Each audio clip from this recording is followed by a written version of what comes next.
Nesta resenha da bola, sábado 12 de outubro de 2024, iremos destacar com Antônio Manuel Góes, direto do Rio de Janeiro, o critério de convocados para a seleção brasileira.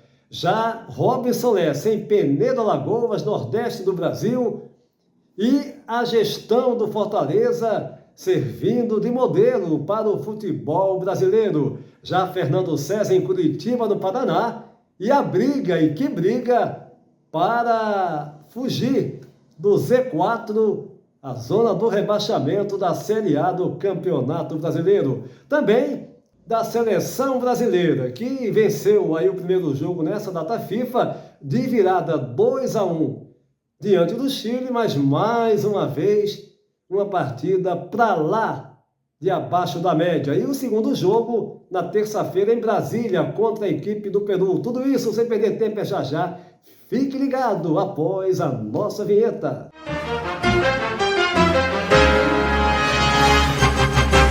E a gente inicia mais uma resenha da bola e eu vou direto ao Rio de Janeiro. Antônio Manuel Góes vai falar sobre o critério, de convocados para a seleção brasileira. De fato, para lá de indiscutível. Se outrora a gente sempre dizia, não, tem que chamar, na grande totalidade, ou mesmo todos os jogadores que atuam, nos times da Europa, porque eles estão no centro, onde está a nata do futebol mundial, mediante a situação financeira dos grandes clubes. Só que nem todos os jogadores do Brasil, Antônio Manuel Góes, você vai abordar isso, jogam nas melhores equipes do futebol aqui da Europa. E aí a pergunta que fica, até que ponto o fato de jogar aqui na Europa, numa Premier League, numa Bundesliga, na La Liga, ou mesmo na Ligue 1, Liga Francesa, ou Calcio italiano, é certeza que esse jogador é, de fato, um jogador para a seleção brasileira. Vou deixar para você, só lembrando, e daqui a pouquinho iremos falar sobre as declarações de Zico, um dos maiores jogadores do futebol mundial, ídolo maior da torcida rubro-negra, da torcida do Flamengo. Fiquem ligados. Antônio Manuel Góes, quero ouvir a sua opinião sobre esse critério de convocados para a seleção brasileira. A ideia de que os selecionáveis para a equipe da CBF deve priorizar jogadores que atuam na Europa para integrarem elencos dos mais categorizados no futebol do planeta é discutível. Além dos poucos brasileiros top de linha, eu disse top de linha, em clubes do primeiro patamar europeu, a escolha dos treinadores de nossa seleção é direcionada para outros de médio talento, todavia de qualidade potencializada pelo fato de participarem de temporadas, por exemplo, como as da inglesa Premier League, fato considerado como uma espécie de passaporte definitivo para eventuais convocações. Periódicas datas FIFA que ocorrem 4 vezes ao ano destinadas a torneios classificatórios para Copa do Mundo ou Jogos Olímpicos impõem por sua premência de tempo imperiosa alternativa de serem convocados profissionais no momento em melhores condições técnicas nos torneios que ora disputam, aqui ou lá fora. Daí considerar, Antônio Júnior e amigos da resenha, que não se sustenta o critério ora utilizado no recrutamento preferencial dos chamados estrangeiros, entre aspas, pelo simples fato de jogarem, no caso, em gramados europeus. Como frisei, para além dos poucos realmente diferenciados que atuam na Europa, dispomos por aqui, nas competições desenvolvidas em nossos estádios, Brasileirão, Série A, Copa do Brasil e Libertadores, valores nivelados às necessidades da seleção brasileira, do goleiro ao ponta esquerda, podem crer. Até porque o curtíssimo espaço de tempo destinado à preparação da equipe recomenda até pela logística do deslocamento, que se reconsidere essa preferência incondicional pelos localizados do futebol europeu, salvo se constituírem a ansiada cereja do bolo para escalar o 11 da seleção.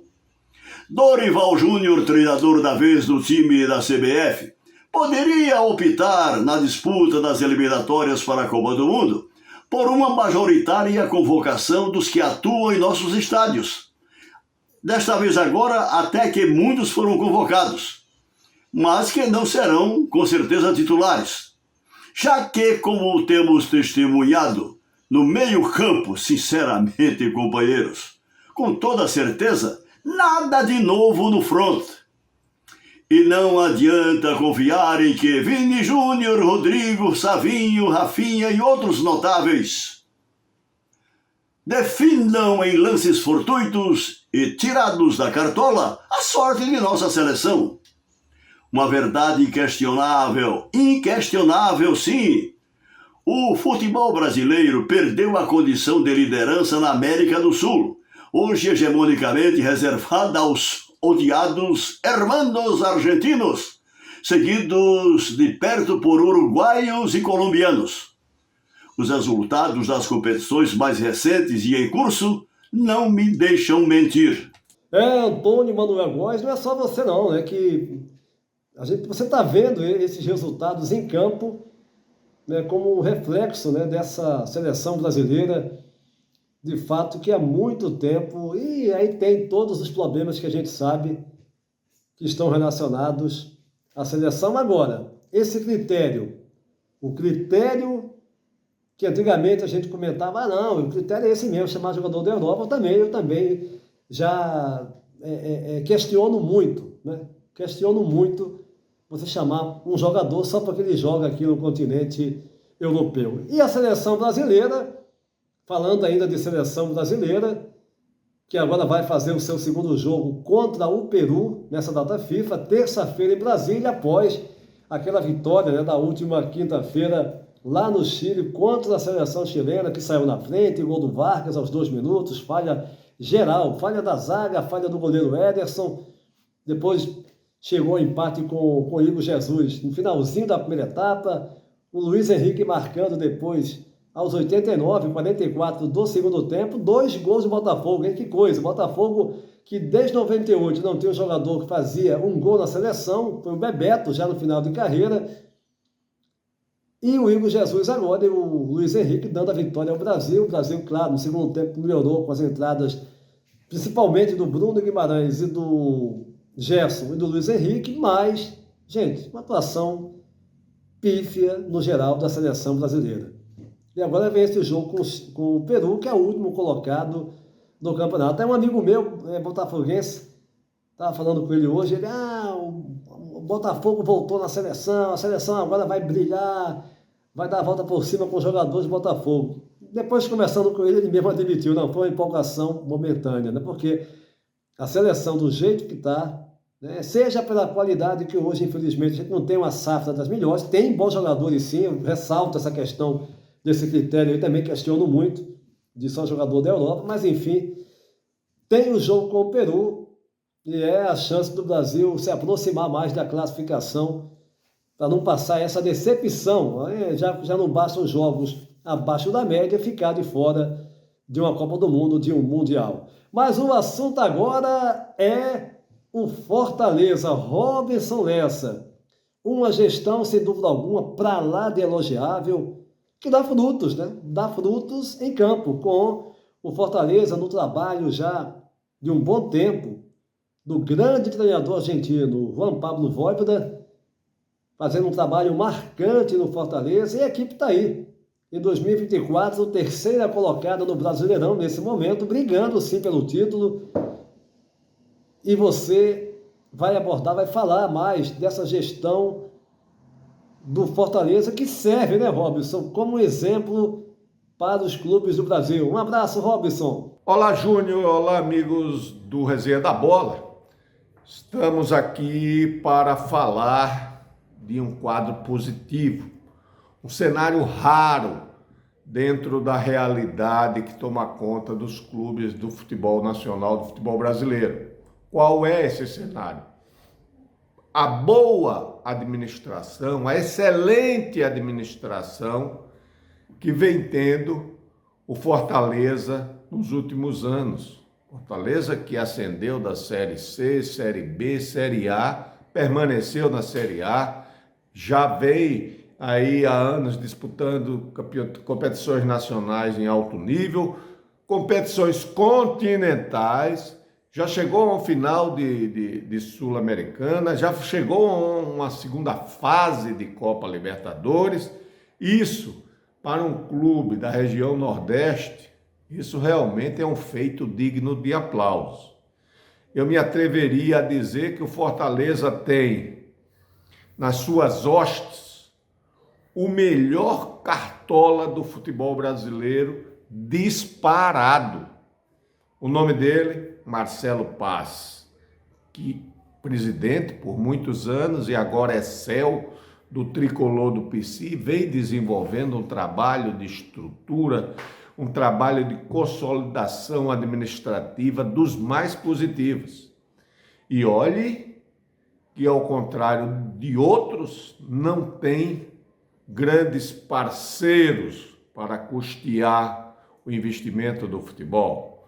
E olhe que, ao contrário de outros, não precisou se transformar numa SAF para sobreviver à realidade. Fortaleza hoje está por sua própria competência. Atualmente, é o terceiro colocado do Campeonato Brasileiro.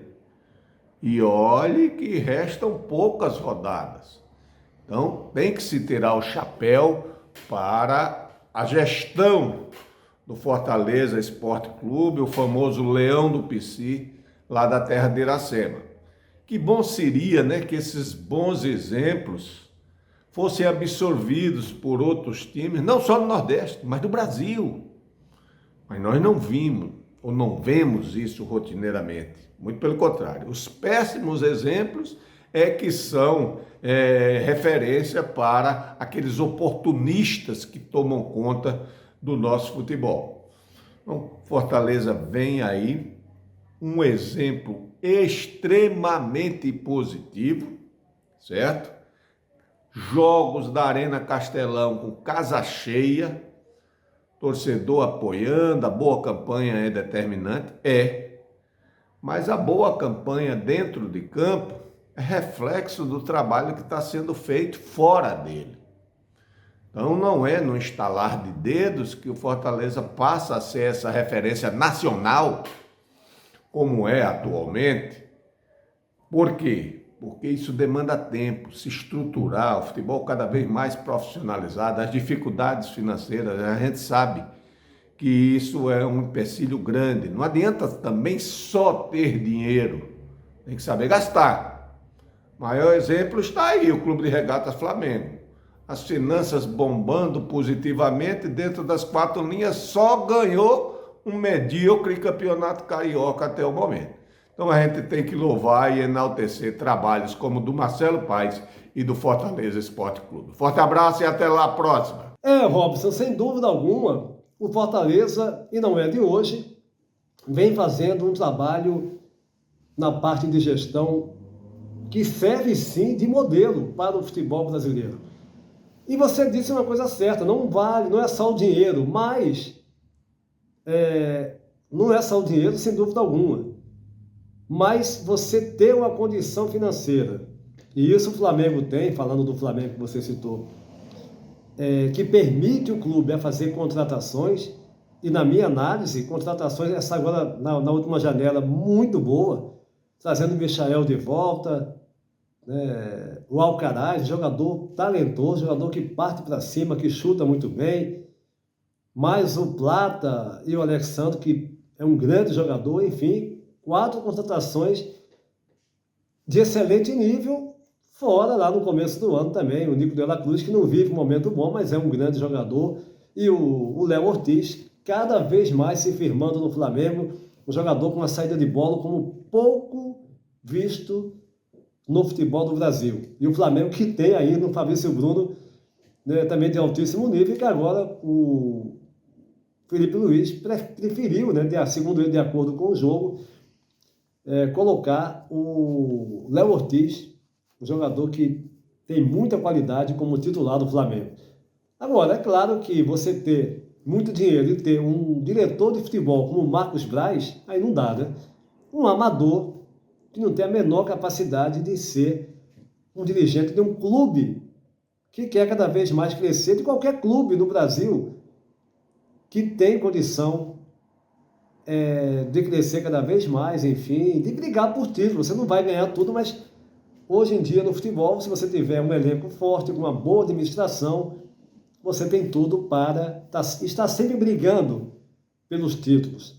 Mas agora eu vou até Curitiba, no Paraná. Fernando César, o Robson falou agora há pouco, né? Você vai abordar essa briga intensa lá embaixo no Z4 do Brasileirão. Corinthians, Fluminense, Atlético Paranaense, né? Que desceu aí, foi ladeira abaixo nas últimas rodadas, chegou a ficar entre os primeiros colocados.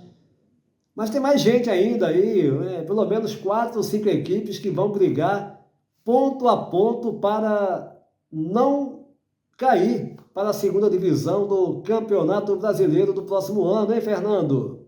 Olha, Júnior, a gente tem realmente assim duas situações de muita emoção nesta reta final do Brasileirão.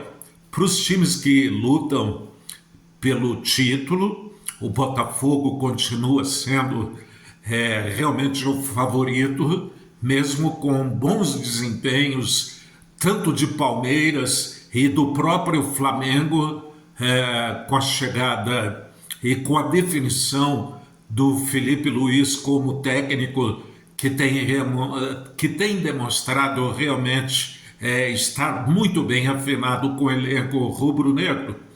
Mas a gente também tem, claro, aquela luta pela vaga na Libertadores, que não deixa de ter também a sua emoção, porque é a competição mais importante do nosso continente. E, claro, a outra emoção, ela reside na parte de baixo da tabela, justamente na ZR, a zona de rebaixamento. A gente já pode até projetar algumas situações dificílimas e até de virtual rebaixamento, como, por exemplo, o Atlético Goianiense, somando apenas 21 pontos, o lanterna da competição. Mesma coisa acontece para a equipe do Cuiabá, mesmo com uma reação nos jogos mais recentes, mas está muito distante dos outros, somando apenas 26 pontos. Aí é que vem a emoção e o grande ponto de interrogação, porque em 18º lugar hoje vem a equipe do Corinthians, pelo investimento que a diretoria fez, pela chegada dos reforços, eu diria, e pela força da sua torcida, pela camisa que a equipe do Corinthians tem, a camisa pesada, eu ainda acredito que o Corinthians vai conseguir sair. E o Fluminense, que vinha numa situação ameaçadora até pouco tempo, ele já está fora da ZR, ocupando aí o 16º lugar, é o primeiro acima da ZR. É o mesmo pensamento que eu tenho com a equipe do Corinthians, pelo elenco que o Fluminense tem e pelo peso que ele representa. Eu acho que ele ainda vai conseguir realmente se livrar. Agora, Vitória, Atlético Paranaense e Juventude, aí o bicho vai pegar. O desempenho do representante paranaense, o Atlético, está totalmente diferente do que a sua torcida se acostumou. Tanto é que mesmo com a troca de treinador, ao invés de melhorar com a chegada do Lúcio Gonzalez, a equipe até parece que piorou, tanto é que ele não conseguiu sequer o empate, apenas derrota acumulando desde a chegada do Lúcio. Então, e o futebol que o Atlético Paranaense vem realizando deixa o torcedor realmente em situação de muita preocupação. Eu diria que ele está mais para rebaixamento nesse momento do que tentar realmente ficar fora da degola, Júnior. Fernando, eu também vou concordar com um amigo que o Atlético Paranaense é um clube que tem muitas, mas muitas possibilidades de ser rebaixado, porque vem colecionando resultados negativos, né, atrás de resultados negativos, uma sequência, e mudou de técnico. O problema é do técnico, é do Varini. Aí trouxe, né, o Lúcio, que já tinha jogado na equipe, tinha sido assistente, enfim, mas o Atlético continua sem vencer e sem convencer. Ou seja, a situação, de fato, pela sequência de jogos de baixo nível, preocupem muito o torcedor do Furacão. E temos ali 3 vagas. Eu acho que o Cuiabá também tem uma situação muito complicada, a não ser que ele reverta aí, mas acho mais complicado. E teremos mais 2 vagas. Nesse momento, ocupadas pelo Corinthians, o 18º colocado, com 29 pontos, também com a mesma pontuação em 17º, a equipe do Vitória. E aí, Atlético Paranaense, uma das vagas, pode ser, pelo desempenho, não sei que agora comece a reagir. O Vitória poderia ser a outra, mas se o Vitória também reagir, enfim, há essa incógnita, só mesmo a sequência dos jogos é que a gente vai analisar, faltando 9 rodadas apenas. Agora, o Atlético Paranaense, como você bem disse, pelo que não vem jogando, é um grande candidato. Mas essa resenha da bola vai ficando por aqui, convidando você para se inscrever no nosso canal, deixar o seu like e compartilhar os nossos vídeos em suas redes sociais. Teremos nesse final de semana edições também do Curtas, das últimas do PB do Esporte, enfim, os nossos shorts com as informações mais pertinentes do mundo do futebol, tanto do Brasil como aqui de Portugal, da Europa, no continente europeu como um todo. A todos um abraço e até a próxima!